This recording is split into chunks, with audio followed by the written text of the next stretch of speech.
ସୁବର୍ଣ୍ଣ ଜୟନ୍ତୀ ସମ୍ବତ୍ସର ସ୍ଥାନୀୟ ଆଦିବାସୀ ସଂଗ୍ରହାଳୟ ସଭାଗୃହଠାରେ ଯାଜପୁରର ଗୋକର୍ଣ୍ଣିକା ସାହିତ୍ୟ ସମାଜର ସୁବର୍ଣ୍ଣ ଜୟନ୍ତୀ ସମ୍ବତ୍ସର ପାଳନ କରାଯାଇଥିଲା।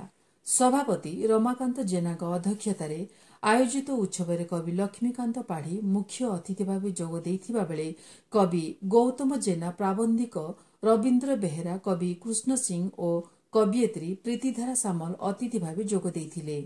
ଏହି ଅବସରରେ କବି ଜଳନ୍ଧର ସ୍ୱାଇଁ, ପ୍ରାବନ୍ଧିକା ରୁଦ୍ରାଣୀ ମହାନ୍ତି, କବି ଦୀନବନ୍ଧୁ ସାହୁ, କବି ରବି ଶତପଥୀ ଏବଂ ଅନୁବାଦକ ବିଜୟ କୁମାର ପ୍ରଧାନ ପ୍ରମୁଖଙ୍କୁ ସମ୍ବର୍ଦ୍ଧିତ କରାଯାଇଥିଲା। ଗୋକର୍ଣ୍ଣିକା ସାହିତ୍ୟ ସମାଜର ସମ୍ପାଦକ ମହେଶ୍ୱର ପାଢ଼ୀ ଯୋଗଦେଇ ପରିଚାଳନା କରିଥିଲେ। କୋରାପୁଟ ମାଟିକି ଆସିଛୁ। ଏ କୋରାପୁଟ ମାଟିର ସୁଯୋଗ୍ୟ ସନ୍ତାନ ମାନଙ୍କୁ ଗୋକର୍ଣ୍ଣିକା ସାହିତ୍ୟ ସମାଜ ଚଳିତ ବର୍ଷ ତାର ସୁବର୍ଣ୍ଣ ଜୟନ୍ତୀ ସମାରୋହ ବର୍ଷବ୍ୟାପୀ ପାଳନ କରୁଛି। ଏ ବର୍ଷବ୍ୟାପୀ ପାଳନ ଅବସରରେ ଏ ମାଟିରେ ଯେଉଁମାନେ ସାରସ୍ୱତ ସାଧକ ଅଛନ୍ତି ସେମାନଙ୍କୁ ସମ୍ବର୍ଦ୍ଧିତ କରୁଛି। ଆମେ ଜଗନ୍ନାଥଙ୍କ ଠାରୁ ଏ କାର୍ଯ୍ୟକ୍ରମ ଆରମ୍ଭ କରିଛୁ ଏବଂ ବାଲେଶ୍ୱରରେ ଏ କାର୍ଯ୍ୟକ୍ରମ ମଧ୍ୟ କରିଛୁ। ଓଡ଼ିଶାର କୋଣେ ଅନୁକୋଣେ ଓଡ଼ିଆ ଭାଷା ସାହିତ୍ୟକୁ ପହଞ୍ଚାଇବା ଏବଂ ଗୋଟେ ପତ୍ରିକା ଦୀର୍ଘ ଦିନ ଧରି ଦୀର୍ଘ 50 ବର୍ଷ ଧରି ନିରବଚ୍ଛିନ୍ନ ଭାବରେ କୌଣସି ଗୋଟିଏ ଇସ୍ୟୁ ଏ ପତ୍ରିକାର ବନ୍ଦ ହୋଇନାହିଁ। ତାହା 50 ବର୍ଷରେ ପାଦ ଥାପିଛି।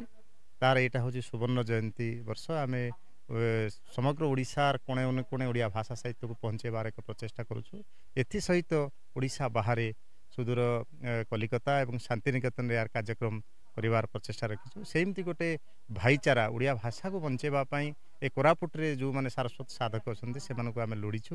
ତାକୁ ନେଇ ଆଜି ଏ ଯେଉଁ ଆଦିବାସୀ ସଂଗ୍ରହାଳୟରେ ଏକ କାର୍ଯ୍ୟକ୍ରମ କରାଯାଉଛି।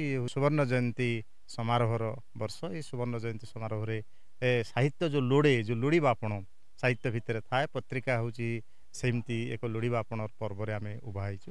ଏଥିରେ ଆମକୁ ବହୁତ ସହଯୋଗ କରୁଛନ୍ତି ଅଞ୍ଚଳର ଲୋକମାନେ, ବିଶିଷ୍ଟ ସାରସ୍ୱତ ସାଧକମାନେ। ତେଣୁ ଆମେ ଏ ପର୍ବକୁ ବଜାୟ ରଖିଛୁ। ଏହାର ଶେଷ ପରିସମାପ୍ତି ବା ପୂର୍ଣ୍ଣଚ୍ଛେଦ ପଡ଼ିବ ଆଗାମୀ 25 ଜାନୁଆରୀ ମାସରେ। ତେଣୁ ସେଥିପାଇଁ ସମସ୍ତଙ୍କ ସାହାଯ୍ୟ ସହଯୋଗ କାମନା କରୁଛୁ। ଜଣେ ଓଡ଼ିଆ ହିସାବରେ ଏଇଭଳି ଏକ କାର୍ଯ୍ୟକ୍ରମରେ ସାମିଲ ହୋଇଥିବାରୁ ନିଜକୁ ଅନୁଷ୍ଠାନ ତରଫରୁ ନିଜକୁ ମଧ୍ୟ ଗର୍ବ ଅନୁଭବ କରୁଛୁ।